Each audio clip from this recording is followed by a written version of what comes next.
Vale. Bafowethu sanibonani nonke one obingelelayo uManandisa insizwe engenayibongelo engawaphuza amanzi emfuleni waphuza ekhaya ngoba sikhona isalwazi uma sibanda siyawakha amanzi ake ngizwe amakhwele ensizweni bakithi. Siyabonga. Into eyenzala lapha bafowethu sibuyile lapha ekhaya sihlangane nobukhosi. Into ethinta ubukhosi angazi ukuthi ngingayibeka kanjani kodwa ke umuntu obonayo naye uzozibonela. Basha abafowethu bagezile bakhomba nophawu lokuthi iyini lento esiyenza njengamanje. Sothatha nje imibuzo ibe mbili ibe mithathu izinto abantu abangafuna ukuzazi ngoba silahlekile sisizwe sakamthwakazi silahlekile sisizwe samanguni angithi kunjalo. Ma ngikhuluma ngomuntu ongumndebele ngikhuluma ngane mhlambe angiqale ngawe futhi uzisho ukuthi ubani kanjani bese ngitshela ukuthi ma sikhuluma ngomuntu ongumndebele sikhuluma ngobani. Ngibingelele Mahlabezulu libingelelwa umlomo edlebeveni njengembuzi inyosi umgubazi nosesilubulelani. Uma sikhuluma ngomuntu ongumndebele sikhuluma ngesizwe esakhiwa inkosi Mzilikazi kaMashobane. Lesi sizwe inkosi maya yayisakha yasiqamba ukuthi singamahlabezulu ngoba siyakhumbula ukuthi umlando wesizwe sakithi usukela kwaZulu ukuthi sahlaba uZulu. Uma ke manje sesikhambile ngoba okusukeni kwaZulu inkosi Mzilikazi yaqala ukuhlasela uSambano wakwaNyawo lapha eNgwavuma. Kwase kulandela uNyokana wakaMpeyana njengoba sasizwe ezibongweni laphana kuthiwa inyanga bathi ifile kwaZulu kanti sethwe sithwase nguNyokana kaMpeyana. uNyokana wakaZwane wayesethenjwa senkosi uShaka. Yasikhuphuka ke inkosi yazoqala futhi yakhumuzwayo lapha ePhumuleni osendaweni okuthiwa iDalagubhe ayibusa uSoshangane. Ngapha mawubheka endaweni mawusubhekela usiya koMozambique endaweni yaseMpumalanga ukuthi iNelspruit yakha khona umuzi wayo kuthiwa kusePhumuleni. Namhlanje kukhona ilokisho okuthiwa iPhumula. Kuloya muzi ke inkosi kulapho yacacela khona yayisithatha khona umwaka wazala umntwana uNkulumalo wagcina seyinkosi ngesizathu sasenzekile. Kodwa ke yafuduka inkosi kuleya ndawo yenze emtsekhe lapho yafica khona izizwe zabeTswana ezayibona siphethe amahawu njengoba ngiphethe isihlangu kanje. Uma ukhumbula eSitswaneni ihawu kuthiwa ithebe. So babethi mabebona siphethe amahawu bethi kimatebele kulapho kwasuka khona leli gama lamaNdebele. Ngoba sisazi ukuthi sikhona isizwe sakwaNzuzi isizwe sikaMhlanga sakwaManala esibizwa kuthiwa ngamaNdebele. Kodwa lesi sizwe senkosi Mzilikazi uma sesiqanjwa kuthiwa singamandebele kwasukela ekubabazeni kwabeTswana mabebona siphethe amahawu bethi kimatebele baphethe amahawu amathebe. Yebo siyabonga. Ngiyacabanga ukuthi unendlebe uzwile Ngoba bengisachaza nje baba, ngokubona kwakho wena kubaluleke ngani ukuthi siwalandele amasiko futhi ungathini emntwini ekhaya ngalena ongakwazi ukuthi ngampela umephi manje siphila la eGoli emabhilidingini, sikhulela la eGoli, kuningi singakwazi. Yini nje ongasitshela yona sifundise kuyo?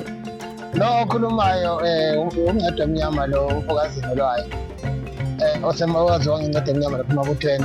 Okubaluleke kakhulu njengesizwe ikakhulukazi indaba yamasiko. Isizwe esingenalo isizwe esifileyo, ngoba isiko ngisho abantu abakhulayo kumele bakhulele esikweni, ngisho abantu abashonayo kumele bashone ngokwesiko. Isiko liwumgogodla wesizwe. Isizwe masingenalo isiko sifana nesizwe esifile, ngoba ngisho ukulima, ngisho ukukhulisa iy'ngane, ngisho ukufundisa iy'ngane, ngisho inhlonipho iqhamuka kahle uma iqhamuka esikweni. Iy'ngane ey'khuliswa ngesiko ney'ngane ezingakhuliswanga ngesiko zinomehluko omkhulu kakhulu. Iy'ngane ey'khuliswayo ngokwasesikweni uyazibona ukugqoka kwazo nenhlonipho yazo ngisho esizweni. Isiko libaluleke ngalokho. Kufanele isiko lande emakhaya, lande kuzo zonke iy'ndawo, lande ey'kolweni, lande ngisho ey'nkonzweni. Kumele libe khona isiko ngoba isiko liwumgogodla wesizwe. Ingane ayikwazi ukuzibiza ukuthi iyakwabani uma ingazazi yona ukuthi iyakwaba imvelaphi yayo ithini. Isiko likhanda lokho ukuthi uzazi imvelaphi yakho ukuthi ubani wena, ngoba isiko ngaphandle kwesiko sifile. Yonke into engenasiko ifile. Thina njengesizwe samahlabezulu, isizwe sikaMthwakazi, siyadinga ukuthi isiko lethu silivuze, silakhe, liqine. Iy'ngane zethu ezizofika kusasa zikwazi ukuthi abomkhulu bazo noma sizahamba thina sasihamba kuphi, iy'nyathelo zethu kuphi.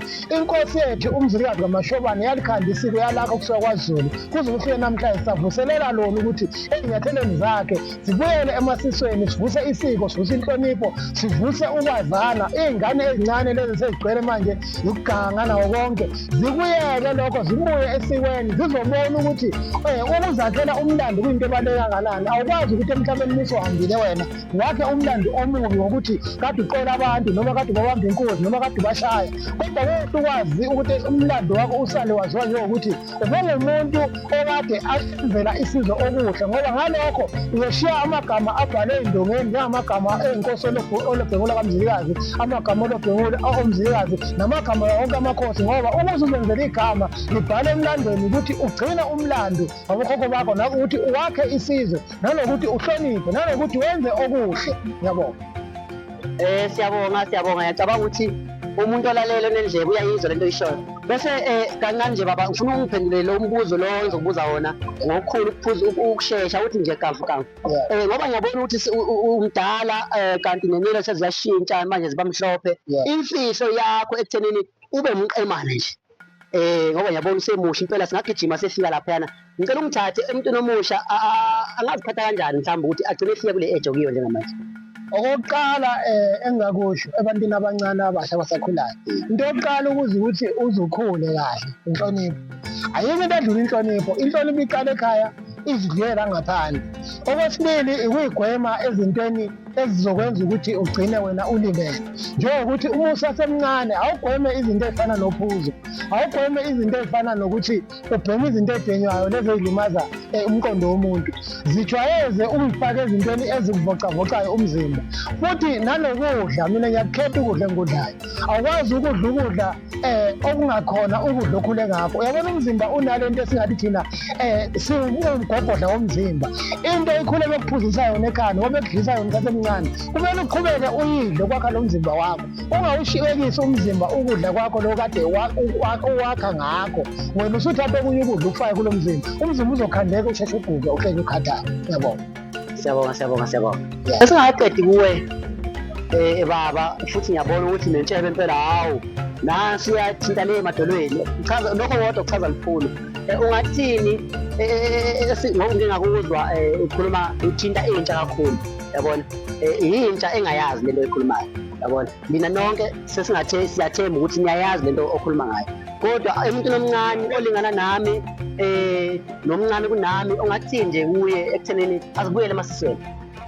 Engingakusho ukuthi kubalulekile kakhulu ukuthi sikhulise abafana, iy'nsizwa zikhule zidodisiwe, ngoba umuntu ongakhuliswanga akulula ukuthi akwazi ukubekezela umndeni. umuntu engabona isimo sesinzima mhlambe kwezinye izinto ebese ethatha isinqumo esithile angazi ukuthi solimaza impilo yakhe yonke, kanti bekufanele ukuthi umuntu kube khona izinto athi mayezenza acabangise. Kodwa uma usufundisiwe ngokwesiko lomndeni wafundiswa ngalobu bukhosi, lapha sinazo izinhlaka ezikhona ezikhulisa abafana ezidodisa abafana esiphethwe ngumthiyane nomshosha phansi lapha nomfoka mangena, ebesifisa ukuthi wonke abafowethu bakomthwakazi belethe ingane zabo ukuze sikhumbuze ngokuthi isizwe ngeke sakhiwe zingekho insizwa, ngeke sakhiwe zingekho intombi, nalezi intombi ngeke sithi thina sikhulisa amatshitshi kodwa singazange sifundise laba abafana abancane ukuthi lelo tshitshi ozolithola uzolikhulisa uzoliphatha kanjani, ngoba kufanele abafana bakhuliswe bakwazi ukuhlonipha bafundiswane endulo. Namhlanje senakho lokho indlela sasikhula ngayo. Endulo kwakukhona indlela kwakusiba lezi ngqwele ezazikhulisa abafana bedodiswa ngale ndlela ababedodiswa ngayo. Namhlanje siyafisa ukuthi wonke umuntu engathi engasondela ebukhosini bakithi ngoba alukho uhlako olungekho. Siyagqugquzela abantwana ukuthi bafunde baye esikolweni, abafuna ukufunda imisebenzi yezandla bafunde imisebenzi yezandla, bafunde ukuthunga njengoba sinayo imvunulo kanje. Imvunulo idinga thina, idinga lezi ingane eziwuvanze ezibonakala zisemathaveni, ezibonakala sezithandana nabantu abadala. Thina sakhula sisazi ukuthi umfana bakuthiwa uzothandana nomuntu omdala kuwo kuthiwa uzokusha. Babechaza ukuthini? Babechaza ukuthi kunaleli gama elithi lona abantu abadala babechaza ukuthi ungambuki umuntu omdala emehleni kabi ngoba uzovaleka amehlo. Kuchaza ukuthi ma umfana ungalela nomuntu ongaseyona intombi wena ungakazi ulale nentombi, usufile ngeke uphinde futhi uyibone intombi. Kodwa ma umfana kufanele ukukhuliswe ngobufana ukuze ukwazi ukuthi elakhe izinga liphelela kuphi, kwenzethu umuzi kayihlo wakhe. Ngoba umfana mayezalwa nasazi ukuthi abadala babathini wavuka umuzi kaSibanibani. Nentombi nayo mayizala kuthiwani? Kuthiwa hayi sakhula isibani. Yilokho esikwazi. Siyabonga. Kuningi okwenzakalayo. Ngiyabona labafowethu bakhona abangalena abangakaveli nangu nobhuti usijoyina naye. Siyabonga abafowethu. Ikhona ingoma emnandi mhlawumbe elinasinayo manje sishayeni siyokwazi ukuthi sikwazi ukukhuluma nomuntu omusha ukuthi abuye la nasi indlela right. Ashayini ingoma abafowethu.